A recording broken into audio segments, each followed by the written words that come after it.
ನಿನ್ನೆ assistant commissioner Shri Shravan Nayak Shivam associates ಬಗ್ಗೆ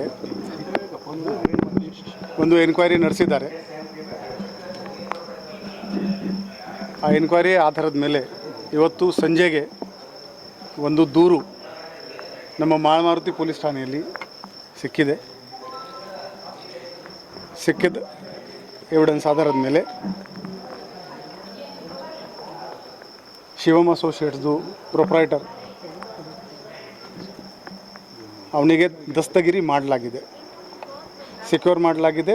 ಬಾಕಿ ಪ್ರೊಸೆಸ್ ಕಂಪ್ಲೀಟ್ ಮಾಡ್ತಾಯಿದೆ. ಈಗ ನಮ್ಮ ಅಧಿಕಾರಿ ಇಂಟ್ರಾಗೇಷನ್ ಮಾಡ್ತಾರೆ. ಪ್ರಿಲಿಮಿನರಿ ಎಸ್ಟಿಮೇಟ್ನಲ್ಲಿ 35,000 ಜನರಿಂದ ದುಡ್ಡು ತಗೊಂಡಿದ್ದಾನೆ. ಈಗ ನಾಳೆ ಸೀಸರ್ನಲ್ಲಿ ಏನೇನು ಸಿಗುತ್ತೆ ಅದು ಅನಾಲಿಸಿಸ್ ಮಾಡಿದ ಮೇಲೆ ಮುಂದಿನ ಕ್ರಮ ಜರುಗಿಸಲಾಗುವುದು.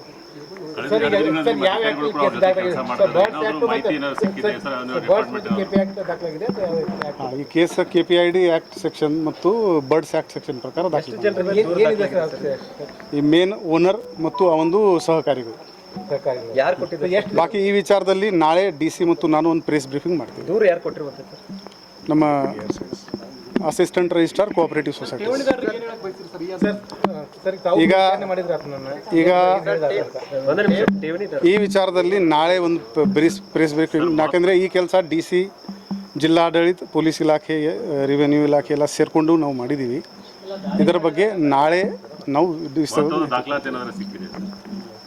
ಈಗ ಸಾಕಷ್ಟು ದಾಖಲಾತಿಯಲ್ಲಿ ಕಚೇರಿನಲ್ಲಿ ಇದೆ, ಸೀಲ್ಡ್ ಮಾಡಲಾಗಿದೆ. ಈಗ ಇವರದು ಎನ್ಕ್ವೈರಿ ಮಾಡಿಕೊಂಡು ಏನೇನು ಎಲ್ಲಿ ಇಟ್ಟಿದ್ದಾನೆ ಅದು ಪ್ರಕಾರ ಅವನ ಹೇಳಿಕೆ ಪ್ರಕಾರ ಮುಂದೆ ನಾಳೆ ಸೀಸರ್ ಮಾಡ್ತಾರೆ. ಈಗ ಒಬ್ಬರಲ್ಲ ಇಬ್ಬರಲ್ಲ 35,000 ಜನರು ಠೇವಣಿ ಹಣ ಇದೆ. ಸೊ ಏನು ಹೇಳ್ತೀರಿ? ಯಾಕಂದರೆ ಒಂದು ರಾತ್ರಿಯಲ್ಲಿ ಸಾಕಷ್ಟು ಜನ ಆತಂಕಕ್ಕೆ ಒಳಗಾಗ್ಬೋದು, ಲಕ್ಷಾಂತರ ರೂಪಾಯಿ ದುಡ್ಡು ಇಟ್ಟಿದ್ದಾರೆ. ಈಗ ಡಿಟೇಲ್ಡ್ ಇನ್ವೆಸ್ಟಿಗೇಷನ್ ಮಾಡಬೇಕಾಗುತ್ತದೆ.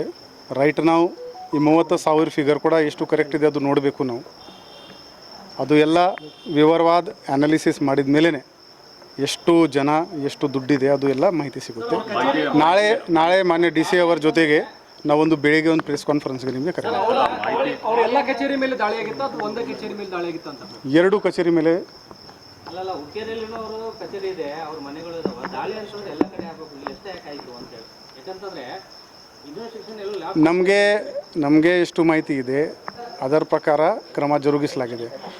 ಕೇಳು ಬಂದಿದೆ ಅಂತ ಬೇರೆ ವಿಚಾರ ಇರುತ್ತೆ. ಪಕ್ಕಾ ಇನ್ಫಾರ್ಮೇಷನ್ ಮಹಾರಾಷ್ಟ್ರದಲ್ಲಿ ಇದೆ ಅಂತ ನಾವು ಕೇಳಿದ ಮೇಲೆ ಒಂದು ಅಡ್ರೆಸ್ ಇಲ್ಲ. ಪುಣೆನಲ್ಲಿ ಕಚೇರಿ ಇದೆ ನಾವು ಚೆಕ್ ಮಾಡಿದ ಮೇಲೆ ಒಂದು ಅಡ್ರೆಸ್ ಇಲ್ಲ. ಸೊ ಕೇಳಿ ಮೇಲೆ ಕೆಲಸ ಮಾಡೋಕ್ಕೆ ಆಗಲ್ಲ. ಏನೇನು ಮಾಹಿತಿ ಬರ್ತಾ ಇದೆ ಸಿಗ್ತಾ ಇದೆ ಅದರ ಮೇಲೆ ಕ್ರಮ ಜರುಗಿಸಲಾಗುತ್ತದೆ.